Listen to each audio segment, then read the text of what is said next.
Ohranjanje lokalne arhitekturne dediščine je naloga vseh nas. Prav posebno veselje pa je, ko k temu z vsem srcem prispevajo tudi tisti, ki se morda niso rodili na slovenskih tleh. Naslednja navdihujoča zgodba prihaja iz Škocjana pri Divači, prav nad osupljivimi škocjanskimi jamami.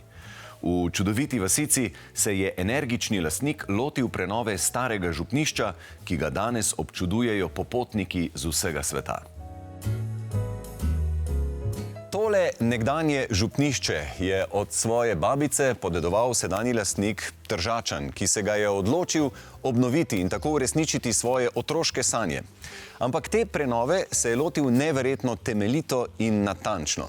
Na koncu se zdi, da ima v hiši prav vsak predmet, prav vsak detajl, dobesedno zadnji vijak, svoj namen in svojo zgodbo. Pier Paolo, najlepša hvala, ker ste nas sprejeli v tole čudovito prenovljeno vašo hišico in me zanima, kako so se sploh poti prekrižale s tem nekdanjim župniščem? Hvala vam, da ste prišli. Ta zgodba je bila tako. Moja nona je rojena tukaj v Škocjanu in moj pradedek je bil vaški učitelj tle.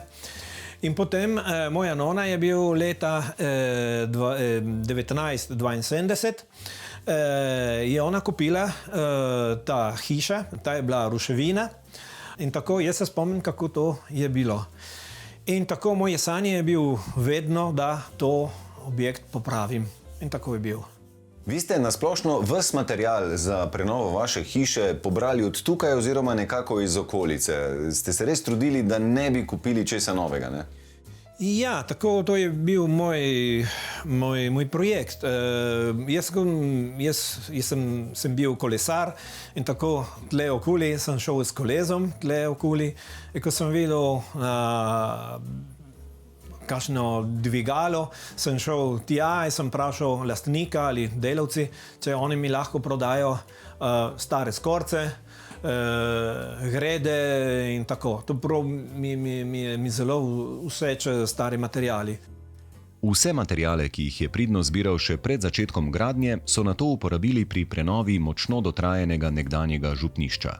S prenovo so začeli leta 2008, ko je Pier Paolo ob pomoči lokalnih strokovnjakov, podkovanih z izkušnjami in znanjem, zavihal rokave. V leto in pol so zgradili ostrešje in konstrukcijo medetažne plošče. V prvi etaži so izkopali ves material iz pritličja ter očistili stavbo do skale, nato so za hidroizolacijo uporabili kar zdrobljeno kamenje, ki omogoča odtekanje vode in primerno zračenje.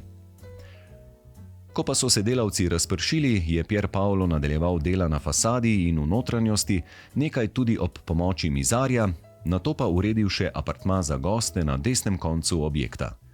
Rad se pošali, da so se dela končala šele, ko je v Škocjan prišla naša snemalna ekipa. Njegov trud namreč ni ostal neopažen. Za svojo doslednost pri obnovi in za doprinos pri ohranjanju stavbne dediščine si je prislužil tudi priznanje šole prenove. Kot pojasni profesorica Živa Del, sicer tudi članica strokovne komisije šole prenove, je lično prenovljeno župnišče zgleden primer recikliranja in varstva okolja v čistem pomenu besede. Objekt, v katerem se danes nahajamo, je prejel tudi priznanje šole prenove. Profesorica Živa Del, vi ste bili v komisiji, ki je ta priznanja podeljevala in me zanima, kaj vse vas je pri tej prenovi prepričalo. Vedno moram dodati še nekaj vprašanju. In sicer, kako se je to priznanje sploh porodilo. Na osnovi res dolgoletnih izkušenj pa dobrega poznavanja stavbne dediščine v slovenskem prostoru sva za kolegico Matejo Kavčič enkrat na klepet ob kavi ugotovili, da ni ozanc, ni predpisov, ki bi jih ljudje upoštevali, če ni lastnik za to. Če lastnik ni povezan s stavbno dediščino in če lastnik v bistvu ni tako ozaveščen okoljsko in kulturno. In smo želeli, da se v okviru šole prenove, ki deluje v sklopu zgodovinskih mest Slovenije, podeli priznanje tem ljudem, da te ljudi v bistvu izpostavimo, da jim damo neko pohvalo in istočasno, da je to tudi neka učna ura za okolje. No, in tako je v prvem sklopu podelitve teh priznanj, do zdaj sta bila dva, tretji je na vrsti, dobil to priznanje tudi lastnik te čudovite prenove v Škocjanu, gospod Sonoli. Prepričana sem, da bi 90% slovenskih lastnikov ruševino, ki jo je lastnik podedoval, do tal porušilo in na tem mestu se zidalo mogoče celo novo armirano betonsko hišo po navodilih zavoda v enakih gabaritih.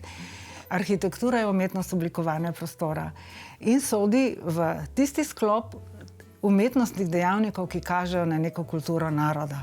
Če mi imamo svojo literaturo, imamo svojo likovno umetnost in kljub temu, da danes poznamo nove pisatelje, sodobne kiparje, sodobne slikarje, mi naše dediščine kot kazalec naše kulture ne uničujemo in arhitektura sodi v to.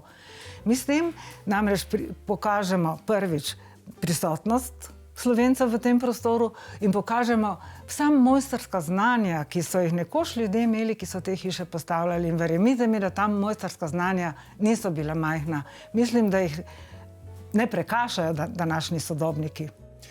V tej hiši je res veliko uporabljenega, predvsem starega lesa. Kako vi gledate na les kot tradicionalni gradnik slovenske arhitekture? Zdaj, ali je bil prej les, ali je bil prej kamen tukaj na Krasu, je zdaj neko vprašanje. Govorijo namreč, da so naši predniki, ki so se v 6. stoletju sem preselili, že tudi tukaj uporabljali les in da je bil Kras zaraščen, da se ga šele kasneje tako intenzivno posekali, ampak to dokazano ni. Na Krasu se je potem, ker je bilo malo lesa, uveljavila kamnita gradnja, kamna je bilo pa zelo veliko, razvila so se tudi mojstrska znanja z čudovitim in pravilnim zidanjem, vendar so les uporabljali za izdelavo stavbnega pohištva, za izdelavo etažnih konstrukcij, za izdelavo ostrešij, za izdelavo tlakov, tako da les je bil tukaj vedno prisoten. Les, ki je bil vgrajen v našo stavbno dediščino, je bil v preteklosti vedno zelo, zelo pravilno odbran. To se pravi, da so graditelji izbrali že v gozdu les, ki je bil počasi raščen, ki je rastel na zahtevnem terenu, zato da je bil ta les zelo, zelo, zelo gost. Gospa Dev, kaj pa čustveni vidik pri oblikovanju takelega prostora? Namreč čustvena vez, ki jo ima človek s starinskimi predmeti, da ko se dotakneš neke stare skrinje, se mi zdi, je vseeno občutek drugačen, a zdaj preveč romantiziram. Ne, pravzaprav so z raziskavami dokazali in arhitekti in psihiatri, da človek v bistvu za kakovostno in srečno življenje potrebuje vez preteklosti, da potrebuje neke ostaline, ki nas spominjajo na naše prednike, ki nas umeščajo v prostor, tako da je ambient, kjer imamo vsaj kakšen kos starega pohištva, ker imamo mogoče tak star strop, zagotovo zdrav in prijetno za bivanje. Pri prenovi se je Pier Paolo, ki je bil sicer nekoč bankir, izučil marsikaterih novih znanj.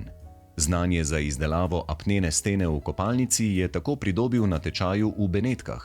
Za kvadrat ometane stene pa je bilo potrebnih kar 8 ur dela.